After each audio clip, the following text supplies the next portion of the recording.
పొద్దున్న లేస్తే గవే చెత్త మాటలు, సొల్లు వాగుడు. ఎప్పుడు ఇది పోతుందా, ఎప్పుడు మేము కూర్చుంటామని. ఒక ఆయన అంటాడు ఇది 3 నెలలు కూడా ఉండదని, ఇంకొక ఆయన అంటాడు 6 నెలలు కూడా ఉండదని.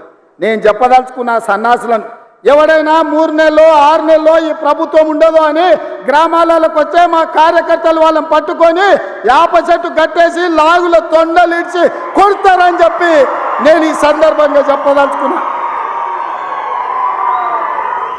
ఆ సన్నాసుడు అంటుండు ఎన్నికల కంటే ముందు రేవంత్ రెడ్డి పేరు చెప్తే 3 సీట్లు రాకపోతుండే అని.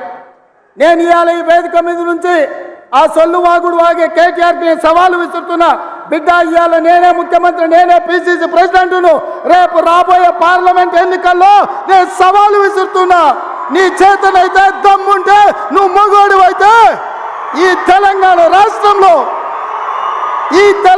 రాష్ట్రంలో బిడ్డ ఒక్క సీటు గెలిచి చూపించు. నీ అయ్యా నువ్వు వస్తావో నీ అయ్య వస్తాడో మా కార్యకర్తలు చూసుకుంటారు. బిడ్డ, నువ్వు అనుకుంటున్నావా అల్లా తప్పగాడని? అల్లా తప్పగాలం కాదు, అవులగాలలాక అయ్య పేరు చెప్పుకొని కుర్చీలో కూర్చోలేదు సన్నాసోడా.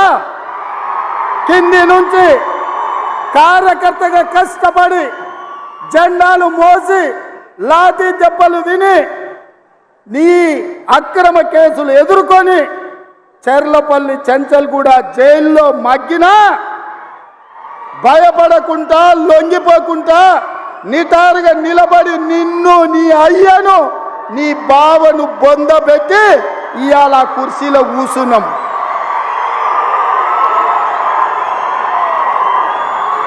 ఈ కుర్చీ ఇనాం కింద వచ్చింది కాదు, ఈ కుర్చీ అయ్య పేరు చెప్తే వచ్చింది కాదు బిడ్డ.